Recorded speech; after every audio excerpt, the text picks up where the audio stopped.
Macam-macam sunnah Nabi Shallallahu Alaihi Wasallam. Yang pertama yaitu sunnah qauliyah.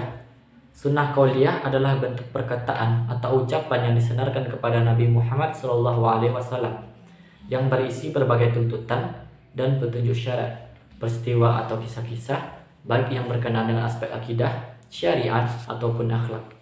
Dengan kata lain, sunnah qauliyah ini yaitu sunnah Nabi Shallallahu Alaihi Wasallam yang berupa perkataan, ucapan yang berbentuk pernyataan, anjuran, perintah, cegahan maupun larangan. Yang dimaksud dengan pernyataan Nabi Shallallahu Alaihi Wasallam di sini ialah sabda Nabi Shallallahu Alaihi Wasallam, baik itu dalam berbentuk dialog, penyampaian secara langsung maupun bentuk-bentuk lain seperti halnya khutbah. Dilihat dari tingkatannya, sunnah qauliyah ini menempati urutan yang pertama daripada sunnah-sunnah yang lainnya. Contoh dari sunnah qauliyah ini ialah hadis tentang belajar dan mengajarkan sebuah Al-Quran. An Utsman radhiyallahu anhu anna Nabiy sallallahu alaihi wasallam qala khairukum man ta'allama al-Quran wa 'allamahu. Dari Utsman dari Nabi sallallahu alaihi wasallam, beliau bersabda, orang yang paling baik di antara kalian adalah orang yang belajar Al-Quran dan mengajarkannya kepada orang lain. Yang kedua yaitu sunnah fi'liyah. Sunnah fi'liyah ini adalah segala perbuatan yang disandarkan kepada Nabi Muhammad SAW. Kualitas sunnah ini menduduki tingkat kedua setelah sunnah qauliyah. Sunnah fi'liyah dapat juga dimaknakan sebagai sunnah yang berupa perbuatan yang diceritakan oleh para sahabat mengenai soal-soal ibadah dan lain seperti melaksanakan sholat, manasik haji dan lain-lain. Untuk mengetahui hadis ini termasuk kategori ini, diantaranya terdapat kata kana yakunu ra'aitu ra'aina. Contohnya yaitu dalam tata cara salat, sallu kama ra'aitumuni usolli. Salatlah kalian seperti kalian melihat aku salat. Jadi pada ketika itu Nabi Shallallahu Alaihi Wasallam mempraktikkan gerakan salat. Yang ketiga yaitu sunnah takririyah.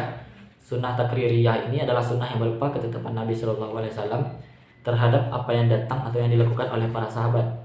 Dengan kata lain, sunnah takririyah ini yaitu sunnah berupa penetapan Nabi Shallallahu Alaihi Wasallam terhadap perbuatan para sahabat yang diketahui oleh Nabi, tidak menegurnya atau melarangnya, bahkan Nabi cenderung mendiamkannya.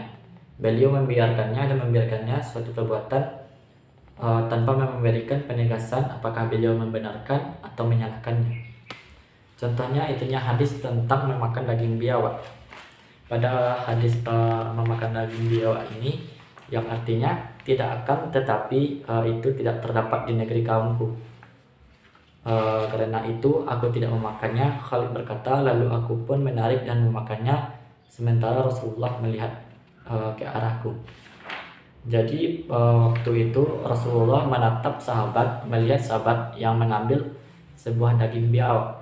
Jadi itu mengartikan bahwasanya ada sebuah pelarangan terhadap yang dilakukan oleh para sahabat.